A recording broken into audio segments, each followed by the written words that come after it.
అందరికీ నమస్తే welcome to garam garam వార్తలు చలో మస్తు వార్తలు పట్టుకొచ్చినా మీకోసం వార్తలు చూసే ముందు హెడ్లైన్స్ చూద్దాం పారి వెన్నుపోటు బ్రాండ్ అంబాసిడర్ కే వెన్నుపోటు ఎన్ని రోజులు నా భక్తున్నని చెప్పి నాకే వెన్నుపోటు పడవాలని చూస్తాం ఉన్నపోతీనిందంటే దుడ్డేను కట్టేయమంటారట పచ్చ లీడర్లు మామూలుగా లేవు పోండ్రి పేర్ని నాని సెటైర్లు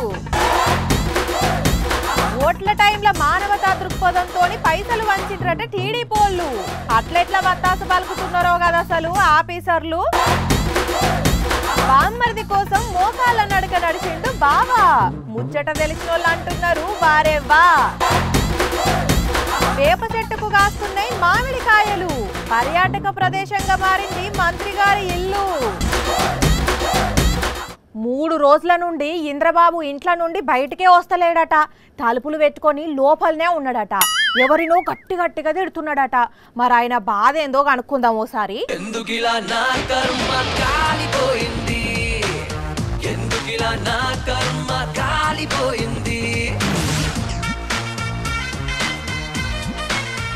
ఇంద్రబాబు ఏదో సీరియస్ గా ఆలోచిస్తున్నట్టున్నాడు సారు నమస్తే ఏంది సార్ ఏదో టెన్షన్లు ఉన్నారు మీరు ఓడిపోతున్నారని కొత్త సర్వే ఏమన్నా వచ్చిందా నీ ఓటమి కన్ఫర్మ్ అయిందా ఏ చింత ఓటమి గురించి కాదు నన్ను వెన్నుపోటు పొడవాలని చూస్తున్న వాళ్ళ గురించి ఏందేంది వెన్నుపోటుకు బ్రాండ్ అంబాసిడర్ అయిన మిమ్మల్ని వెన్నుపోటు పొడవాలని చూస్తున్నారా ఎస్ ఎన్ని రోజులు నా భక్తున్నని చెప్పి నాకే వెన్నుపోటు పొడవాలని చూస్తాం అంటే పాముని ఇంకో పాము కాటేసినట్టే మీ వాళ్ళే మీ మీద కుట్రలు చేస్తున్నారా అయితే ఇంతకు ఎవరు సార్ వాళ్ళు బద్దం ఎంకన్నా అని మా పార్టీ నాయకుడే నా వెనకాల గోతులు నవ్వుతా ఉన్నాడు ఓ ఆయన ఏం చేసిండు నన్ను తప్పించేసి మా మాలోకానికి పార్టీని అప్పచెప్పాలి అంటున్నాడు ఎంత ధైర్యం అతనికి అంటే ఇంకొక 6 నెలలే ఉంటది అయితే మీకు దేనికి పార్టీని మాలోకానికి అప్పచెప్తే 6 నెలల దుకాణం బంద్ చేసుకున్నాడే కదా మీరు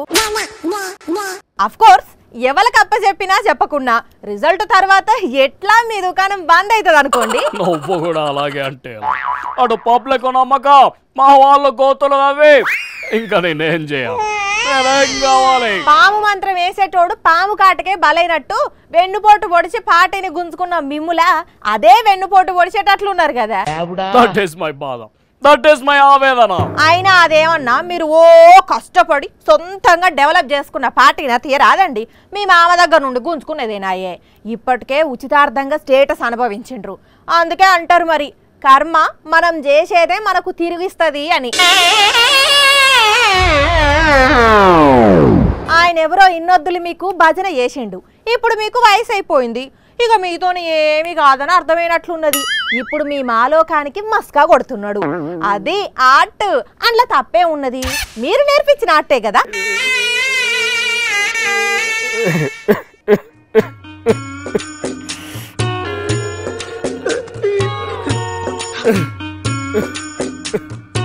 ఇంద్రబాబు ముచ్చట్ల బద్ద వెంకన్న చేసినట్టే చంద్రబాబు గారి విషయంలో కూడా బుద్ధ వెంకన్న అట్లనే వాళ్ళ పార్టీ పగ్గాలు ఇక లోకేష్ బాబు గారికి అప్పచెప్పాలే అని అన్నాడట చంద్రబాబు సారు ఎంత బాధతోటున్నాడో ఆ మాట విని పాపం దున్నపో తీనిందంటే దూడని కట్టేయమన్నాడట వెనకటికొగడు అసోంటిదే ఇంకో సామెత ఉన్నది గుడ్డెద్దు శేలబడ్డట్లు అని ఇప్పుడు ఏపీలా ఇసోంటి సామెతలే నిజమవుతున్నట్లున్నాయి దున్నపో తీనిందని టీడీపీ చెప్పంగానే ఢిల్లీలో ఉన్నోళ్ళు దూడను కట్టేయమని ఆర్డర్లు ఇస్తున్నారని అంటున్నారు పేర్ని నాని అసలు ఆ వీడియో బయటకు ఎట్లొచ్చిందో చెప్పాలే అని డిమాండ్ చేసిండు ఇదంతా ఒక పద్ధతి ప్రకారం జరిగిన కుట్ర అన్నాడు అసలు ఈ కుట్రను వాళ్ళు ఎట్లా అమలు చేస్తున్నారు సార్ ముందేస్తాడు ఈనాడులో పేపర్లు వేస్తారు ఏమనేస్తారు కేసు ఉండదు పాడు ఉండదు గొడవ ఉండదు గొడవ జరిగిపోయింది ఆడున్నాడు ఈడున్నాడు ధ్వంసం చేశాడని చెప్పి అది వాళ్ళకు పసుపుతో పెట్టిన విద్య కదా వెంటనే అదే వార్తని ఏబిఎన్ ఆంధ్రజ్యోతిలో వేస్తారు అది కూడా అదే టైపు కదా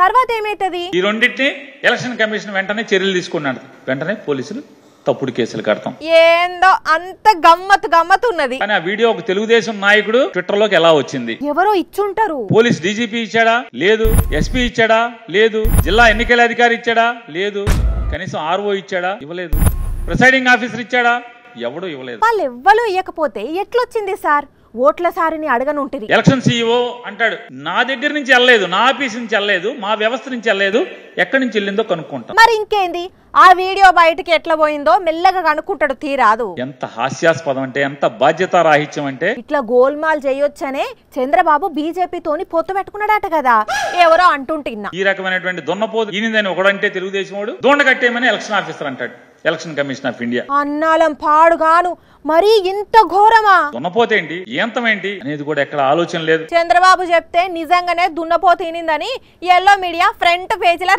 రాస్తది. మామూలుగా మనం ఇసోంటి కుట్రలు కుతంత్రాలు సినిమాలు చూస్తాం, ఇప్పుడు రియల్గా చూస్తున్నాం. ఏందో ఏమో పోర్రి. బావంటే బామ్మర్దికి మస్తు ఇష్టం ఉంటుంది. చెల్లె కంటే అక్క కంటే ఎక్కువ రెస్పెక్ట్ ఇచ్చి ఒంటి మీద ఈగ వాళ్ళనియకుండా చూసుకుంటాడు.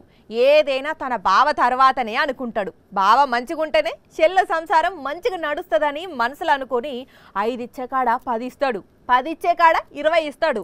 అస్సలకే లేనప్పుడు బతిమిలు ఆడుకుంటాడు. తన ప్రాణానికి ప్రాణం అడ్డేసి బావను కాపాడుకుంటాడు. మస్తు మంది బామర్దులను చూసినాం కదా. అయితే ఈడ మోకాళ్ళ మీద నడిచిపోయి మల్లన్న దేవుణ్ణి దర్శనం చేసుకున్న అన్న పేరు నాగరాజు, హన్మకొండ జిల్లా. వీళ్ళ బామ్మర్ది పేరు రజనీకాంత్. కొద్ది రోజుల కింద రజనీకాంత్కు రోడ్డు ప్రమాదంలో బగ్గ దెబ్బలు తాకితే డాక్టర్లు సీరియస్గా ఉన్నది, ప్రాణాలకే ప్రమాదం అన్నారట. అంతే, బామ్మర్దిని తలుసుకొని కన్నీళ్లు పెట్టుకున్న నాగరాజు అంత మల్లన్న దేవుని మీద భారం వేసి, దేవుడా నా బామ్మర్ది ప్రాణం నువ్వే నిలబెట్టాలే, జల్దిగా కోలుకొని అందరితోని మంచిగా మాట్లాడాలే, ఎంత జల్దిగా ఇంటికి వస్తే అంత తొందరగా నీ గుడికి మోకాళ్ళ మీద నడిచి వస్తానని మొక్కుకుంటే కొద్ది రోజుల్లోనే వీళ్ళ బామ్మర్దికి నయమయ్యి ఇంటికి వచ్చిండట. ఇంకేమున్నది, గుండె నిండా మల్లన్నను తలుసుకుంటా అయినవోలు నందికూడలి నుండి గర్భాలయం వరకు మోకాళ్ళపై నడిచి మొక్కులప్ప చెప్పుకుంటే ఆఫీసర్లు కూడా సన్మానం చేసిండ్రు. కానీ నాగరాజు నిజంగా గ్రేట్ పోండ్రి. ఈ రోజుల్లో కొందరు బావలు బామ్మర్ది ఎప్పుడు ఏం పెడతాడు, ఇంటికి పోతే ఏ ఫుల్ బాటిల్లు తెస్తాడు, ఎట్లా తాగాలే, ఏం దిలాలని చూస్తారు. కానీ ఈ అన్న బామ్మర్ది కోసం మొక్కులు మొక్కుకొని నెరవేరినాక మోకాళ్ళపై నడిచిండంటే ఇద్దరు ఎంత మంచిగా కూడుంటారో అర్థమవుతున్నది. అది పట్టపగలు మండుటెండ కాస్తున్న సమయం. అప్పుడే ఒక వ్యక్తి ఖాళీ సంచి పట్టుకొని గుడికొచ్చాడు. వచ్చేప్పుడు ఖాళీ సంచితో వచ్చిన తాను వెళ్ళేటప్పుడు మాత్రం దాన్ని నింపుకొని పోయాడు. ఇంతకీ తను ఎవరు? సంచిని దేనితో నింపాడు? ప్రసాదమా మరోటా? తెలియాలంటే ఈ వార్త చూడాల్సిందే. వచ్చిండే దొంగ మెల్లగా వచ్చిండే, జోడు చెప్పులు విడిచిండే, సంచిని చేతుల పట్టిండే, జేజకు దండం పెట్టిండే. పాపం పరమ భక్తుని పట్టుకొని దొంగని నిందేసిండ్రు, దండం పెట్టుకొని ధ్యానం కోసం కూర్చున్నాడు కాక అనుకుంటున్నారేమో. జర సైజు ఇప్పుడు చూడండి ఇక కథ. రారా గజ్జుకుక్క.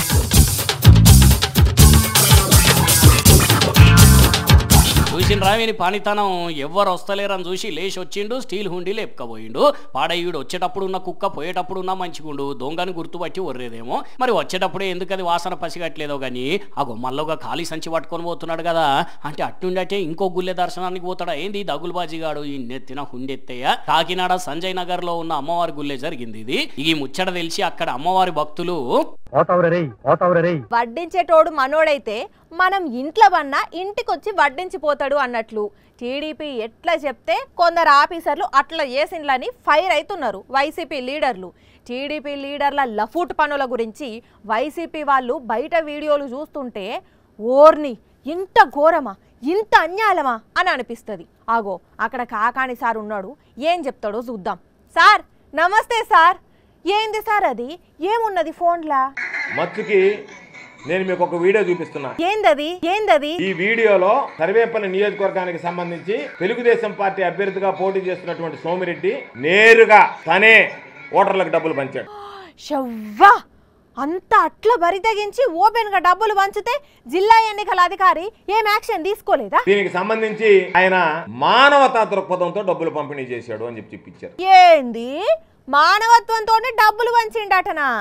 మరి ఇట్లా తయారేం లేంది సార్ ఈ ఆఫీసర్లు? పడాల్సినటువంటి విషయం ఇది. ఎన్నికల్లో ఒక అభ్యర్థి వెళ్లి డబ్బులు పంపిణీ చేస్తే నేరుగా మానవతా దృక్పథంతో పంపిణీ చేయొచ్చు అని చెప్పి ఎన్నికల కమిషన్ లో ఎక్కడైనా అటువంటి ప్రొవిజన్ ఉందా? ఏమో మరి టీడీపీ వాళ్ళ కోసం కొత్తగా మానవత్వపు ప్రొవిజన్ ఏమన్నా పెట్టిండ్లేమో. సోషల్ మీడియాలో ఎవరో వైఎస్ఆర్ కాంగ్రెస్ పార్టీకి సంబంధించినటువంటి వాళ్ళు డబ్బులు పంచుతున్నారు అంటే ఇదే జిల్లా ఎన్నికల అధికారి కలెక్టర్ గా ఉన్నటువంటి వ్యక్తి ఆగమేఘాల మీద తోటపల్లి గూడూరు పోలీస్ స్టేషన్ ఎస్ఐకి ఆదేశాలు ఇచ్చి ఏ విధంగా పంపిణీ చేస్తున్నారని చెప్పి సోషల్ మీడియాలో వచ్చింది కాబట్టి మీరు ఎఫ్ఐఆర్ చేయండి అని చెప్పి ఎఫ్ఐఆర్ చేయండి. ఆ సోమిరెడ్డి ఒక్కనికే మానవత్వం రూలు, అందరికి కాదు. ఒక వ్యక్తి పంపిణీ చేశాడని ఫిర్యాదు చేస్తే అది మానవతా దృక్పథం. సోమిరెడ్డి మానవతా దృక్పథంతో డబ్బులు వంచిండు అని కనిపెట్టిన జిల్లా అధికారిది కూడా మానవతా దృక్పథమే. సోషల్ మీడియాలో వస్తే దాని మీద ఆగమేఘాల మీద ఈరోజు తోటపల్లి గూడూరు పోలీస్ స్టేషన్లో వైఎస్ఆర్ కాంగ్రెస్ పార్టీకి సంబంధించినటువంటి వ్యక్తుల మీద పేరుతో సహా పార్టీతో సహా కేసు నమోదు చేయండి అని చెప్పి ఆదేశాలు ఇవ్వడం జరిగింది. సరే గాని ఇంతకు సోమిరెడ్డి ఏమన్నాడు? డబ్బులు వంచినా అన్నాడా, పంచలేదన్నాడా? ఎక్కడా కూడా నేను పంపిణీ చేయలేదని చెప్పలేదు. పంపిణీ చేశాం, మానవతా దృక్పథంతో పంపిణీ చేశామని. ఇంకా నయం, వాళ్ళు రిగ్గింగ్ చేసుకుంటే మానవతా దృక్పథంతో రిగ్గింగ్ చేసుకున్నారు అంటారేమో. ఇదంతా చూస్తుంటే జబర్దస్త్ కామెడీ షో చూసినట్లే అనిపిస్తున్నది. ఎండాకాలం అంటేనే షెర్లల చేపలు పట్టుడు ఎక్కువ ఉంటుంది. వానాకాలంలో వానలు పడ్డప్పుడు చేపలు పోసుడు, ఎండాకాలంలో షెర్లల్లో నీళ్లు తక్కువ కాగానే చేపలు పట్టుడు.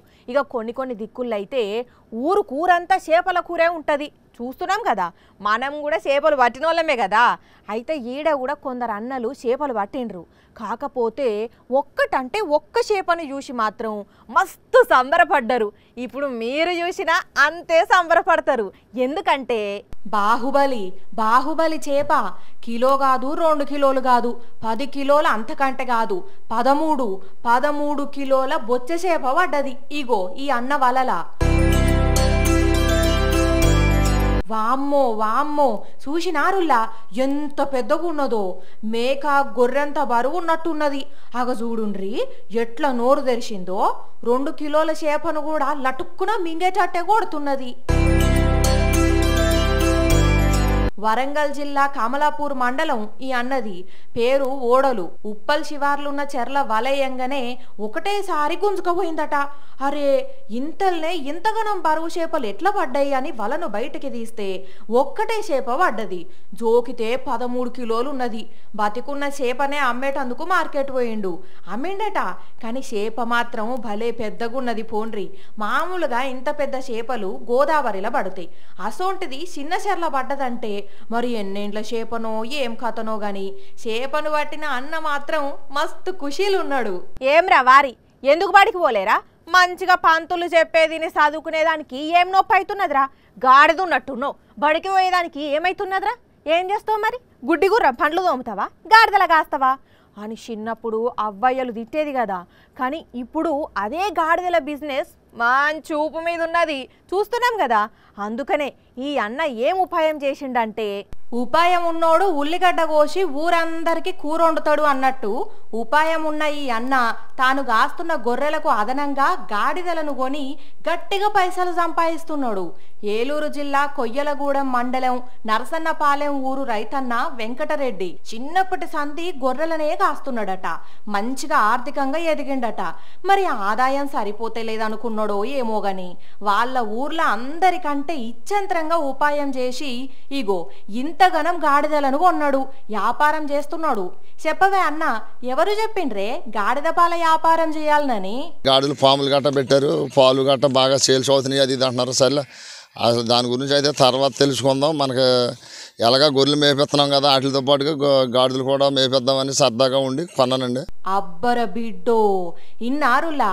దీన్ని బట్టి చూస్తే అన్న సోషల్ మీడియాలో యాక్టివ్గానే ఉంటాడు. యూట్యూబ్లా గాడిదల ఫామ్ల గురించి తెలుసుకొని కొన్నాడట. మరి లీటర్ ఎంత కమ్ముతున్నావు? దినం ఎన్ని పైసలు వస్తున్నాయే? 2000 అంటున్నానండి. ఎవరు వచ్చినా పట్టుకెళ్తున్నారండి. అలాగే వాళ్ళు ఫోన్ చేస్తే రేపు పొద్దున్నే పట్టుకెళ్తున్నారు. ఇన్నారులా లీటరు 2000 రూపాయలు అమ్ముతున్నాడట. అన్న కొట్టించి పెట్టిన ఈ ఫ్లెక్సీలు సోషల్ మీడియాలో వైరల్ అయ్యి తమిళనాడు రాష్ట్రం వాళ్ళు కూడా వచ్చి పాల్గొంటపోతున్నారట. బిజినెస్ మంచిగా ఉన్నది. కొన్ని రోజుల్లో ఇంకిన్ని గాడిదలను కొంట వ్యాపారాన్ని విస్తరిస్తా అంటున్నాడు. కానీ అన్నది మామూలు ఐడియా కాదు పోండ్రి. వాళ్ళే వీళ్ళు అప్పుడప్పుడు గాడిదల బిజినెస్ అంటారు కానీ ఎవ్వరు చెయ్యరు. కానీ అన్న గాడిదల బిజినెస్ను ఏం నామోసిగా చూడలేదు. కష్టాన్ని నమ్ముకున్నాడు, పైసలు సంపాదిస్తున్నాడు. కష్టే ఫలి.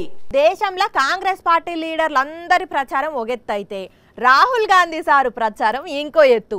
ఇండియా కూటమి ఏర్పడ్డ దగ్గర నుంచి అన్ని రాష్ట్రాలు తిరిగి జోరుగా ప్రచారం చేస్తున్నాడు. అన్నింటికి ముందుండి దూసుకుపోతున్నాడు. ఇప్పటి వరకు సారు సభలన్నీ దడదడలాడించిండు, చూసినాం కదా. అయితే పాపం సారు ఇవాళ మీటింగ్లో పాల్గొంటే ఏమైందంటే, అయ్యో రాహుల్ సారు స్టేజ్ మొత్తం కుంగేటట్టు ఉన్నది, జల్దిగా దిగిపోండ్రి. కథ సల్లగుండా మంచిగానే ఉన్నది, పట్టుండ్రి దిగుండ్రి అని సెక్యూరిటీ వాళ్ళు చెప్పినా దిగుతలేడు. అమ్మయ్య, అటు ఇటు చేసి అందరూ దిగిండ్రు. స్టేజ్ కూడా నిలబడింది, పట్టుండ్రి. బీహార్ రాష్ట్రంలో కూటమి తరపున సారు ప్రచారానికి పోతే రాహుల్ సార్ వచ్చిండని ఒక్కసారే లీడర్లు ఎక్కితే ఇట్లా ఇబ్బంది పెట్టింది స్టేజీ. ఆఖరికి సారు ఇదే స్టేజ్ మీదకి వెళ్ళి మాట్లాడి మీటింగ్ను సక్సెస్ చేసి పోయిండట. కానీ అయ్యా బీహార్ కాంగ్రెస్ లీడర్లు, కూటమి లీడర్లు ఇట్లనేనా స్టేజ్లు కట్టించుడు? అరే, అంత పెద్ద లీడర్ వచ్చినప్పుడు ఎన్ని జాగ్రత్తలు తీసుకోవాలి, ఎంత గట్టిగా స్టేజ్ కట్టియాలి. ఇంకా నయం అదే అట్లా జలకిచ్చింది కాబట్టి అంత సర్దుకున్నది. లేకుంటే ఏదన్నా అయితే పరిస్థితి ఏంది? ఓ స్టేజ్ కట్టిన మహానుభావుడా, జర ఇప్పటికన్నా మంచిగా కట్టు. ఏమంటున్నావు? జామ చెట్టుకు జామకాయలు కాస్తాయి, చింత చెట్టుకు చింతకాయలు కాస్తాయి, సపోటా చెట్టుకు సపోటా కాయలు కాస్తాయి, చింతపలక్కాయ చెట్టుకు చింతపలక్కాయ కాయలు కాస్తాయి. ఏ చెట్టుకు ఆ కాయలు కాస్తాయి. కానీ జామ చెట్టుకు చింతకాయలు, చింత చెట్టుకు జామకాయలు కాయవు కదా. కానీ ఈడ చెట్టు ఒకటి, కాయలు వేరోటివి. చెట్టేమో వేప చెట్టు, కాయలేమో మామిడి కాయలు. బరాబర్గా బ్రహ్మంగారు చెప్పిందే జరిగింది. ఇంకా గమ్మత్ చూడండి, చెట్టు మొత్తం వేప చెట్టు అయితే కాయలు కాసే వరకు మామిడాకులు, మామిడి కొమ్మలు లెక్కున్నాయి. ఇదేదో అంటుగట్టినట్టున్నారు, అందుకే ఇంతవరకే కాపు కాసింది అనుకునేరు. అంటుగట్టలేదు, గింటుగట్టలేదు. పోయినేడు ఇదే టైంకు చెట్టు అంతా వేపకాయలుగా కాసినాయట. మరిగా ఏమైందో ఏమో, చెట్టు గిట్ల మనసు మార్చుకున్నదో గాని కొన్ని వేపకాయలు, కొన్ని మామిడికాయలు కాసినాయి. మధ్యప్రదేశ్ రాష్ట్రం భోపాల్లో ఒక మంత్రి ఇంట్లో జరిగిన చంద్రం ఇది. కానీ భలేగా కాసింది కదా. మామూలుగా ఇట్లాంటి అంట్లు కడితే కాస్తాయని అంటారు.